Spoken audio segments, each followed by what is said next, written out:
Sam teases her relentlessly after the makeup-free moron leaves. "So that's who you sneak off to see every day," she says, from her seat on top of Lena's desk. A space invasion Lena's not sure how to handle. "We all thought you didn't like us. Never would have guessed. Secret girlfriend." Sam picks up Lena's stapler and fiddles with a slide in metal. It takes all of Lena's personal restraint not to snatch it back, and she feels a cold sweat down her back at this onslaught. "She's not my secret girlfriend," she offers, eyeing the stapler. "She's my... well, she's not quite sure what she is, if she's being honest. Acquaintance," she finishes lamely, and Sam snorts. "Sure. Well, your acquaintance was super cute. What does she do?" It occurs to Lena that this may be the most interest anyone has shown in her, outside of a professional context, since she's moved to the city, outside of the idiot. "She's in school." Sam gives her a look, then laughs. "Miss Luther, such a cougar." Lena can feel her cheeks growing red as Sam laughs even harder. Finally, mercifully, Sam hops off her desk and places the stapler down. Her smile turns kinder, gentler. "We're all going out for drinks on Friday," she says, like Lena should just know who the "we" she mentions are. "You should come with us. You can bring your acquaintance." A desperate hunger hits her chest. A desperate hunger hits her deep in her chest, an echo of loneliness she's worked hard to suppress. "That would be wonderful," she hears herself saying. "I'll let her know." Sam does the most unthinkable thing then. She leans down and hugs Lena tight. It makes her feel panicky, sweaty, and desperate. Desperate to cling tighter. It's almost addictive, being touched. "Great," Sam says after pulling back. "We'll see you guys then." Lena puts a considerable amount of thought into how best to approach this dilemma with the idiot. She considers making comparison charts, pro and con lists of different approaches, careful elimination until she finds the exact way to broach it. There is an exact right way for her to say it. "We're going out on Friday," is what ends up coming out of her mouth, which is of course the worst way she could do. "I mean, you don't have to." She runs her fingers through her hair, huffs. "My co-workers thought you were interesting. They invited us to get drinks on Friday, both of us. They've never invited me anywhere before. Will you come?" The Mime's confusion morphs into a big, happy smile. Lena's never felt more terrified in her life. This is new territory she's entering with no allies beyond her fool. She can't just go in there unprepared. The invitation was for 9-ish or whatever, which is so horrific it almost makes Lena back out 4 times. But Sam has spoken to her 3 times this weekend, and however brief, Lena's becoming a bit fixated on the acknowledgement. So Lena arrives for their night out just after 7:45, already feeling behind. She told her buffoon to meet her at a gas station 2 blocks from the bar. The attendant has been watching her pace the aisles of the gas station for the last 45 minutes with a wary indifference. She's picked up and put a dozen different items and checked her phone just short of 42 times when the idiot finally strolls in. She doesn't realize it's her at first. Her hair is down in soft ringlets, her makeup light in comparison to its normal white. She's wearing glasses Lena had never seen on her before, and a loose crop top that's striped black and white, dark leather pants that look black in the off-white lighting.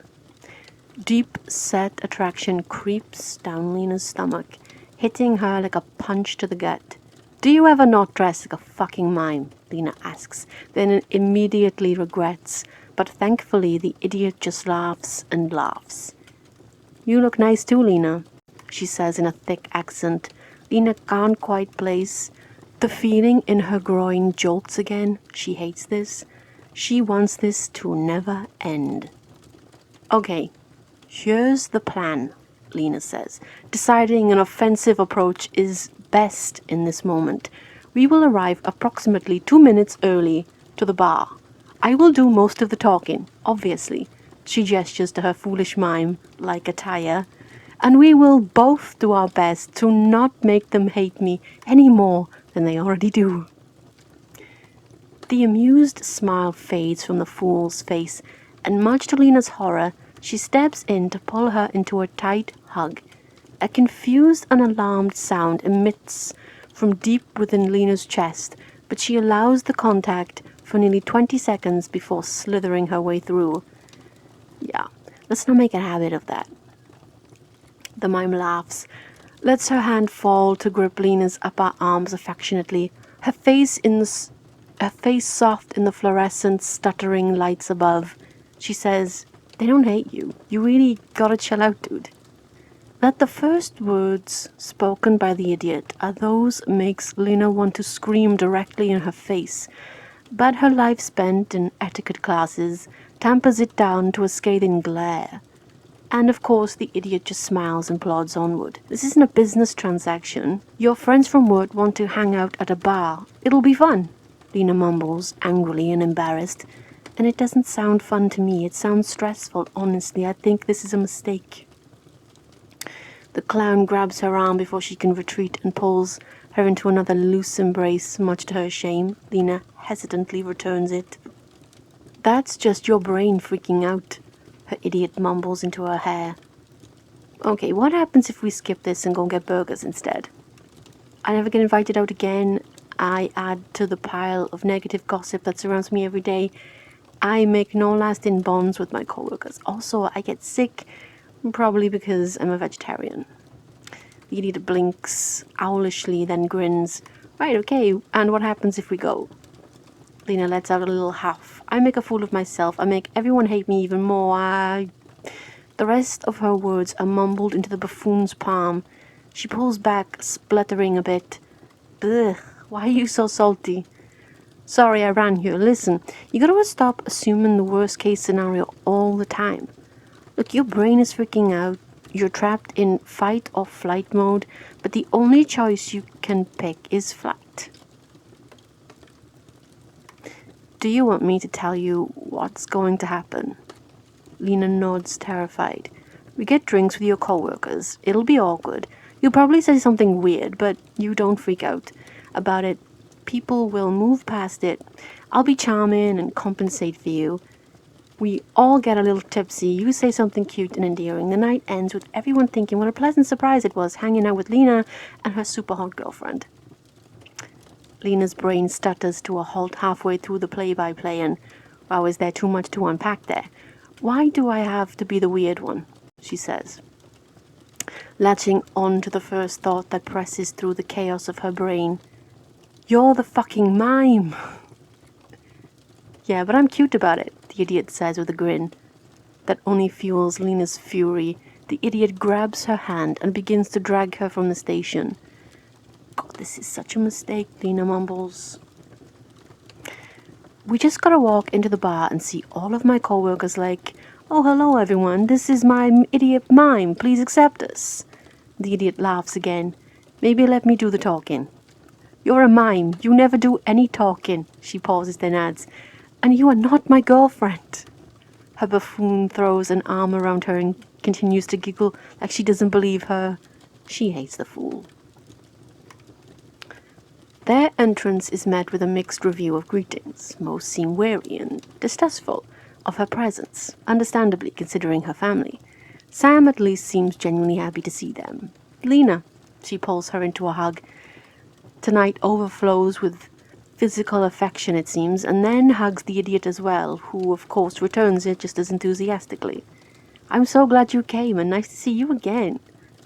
She draws it out, eyes darting from Lena to her mime, and Lena realizes with a sick sort of dread that she doesn't know the idiot's name. Incredible. Thankfully, the idiot takes the initiative and says, "I'm Kara, it's so nice to see you too. Thank you so much for inviting me. I always love a good reason to visit this side of town." Sam visibly relaxes at Kara's words, and she can see the way her co-workers perk up a bit as well. Maybe her idiot was right. Maybe this won't be a total disaster. It's a total disaster. Things were fine until Lena's elbow clips the edge of the table, knocking 2 full beers onto the ground, just barely sloshing on Kara's shoes. She wants the ground to open up and swallow her whole, but the idiot just laughs and makes a joke about how her boots needed a washing anyway. She tries to jump into the conversation, tossing across the table, but it's something to do with the local sports team, and Lena barely knows what sport is. But buy everyone a drink. Her idiot whispers in her ear. Lena squints at her in confusion, so Kara loudly says, "Lena and I are gonna go get drinks for everyone." Cheers follow them as Kara drags Lena towards the bar and orders around.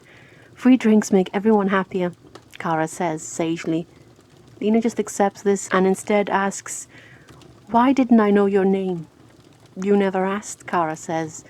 They wave down the bartender and order, Lena sliding her card. "Would you have told me?" Kara smiles mysteriously. "Perhaps not. I like the names you give me." Lena snorts. "When I call you an idiot." The bartender returns with a tray of drinks and plucks one off for herself. She starts to head back to the table, but Kara stops her, smiling mischievously. "When you call me your idiot." "That's stupid," Lena mumbles into one of the drinks as she takes a sip and half-heartedly tries to hide the bright red blush she can feel filling her face. Her idiot just laughs and laughs.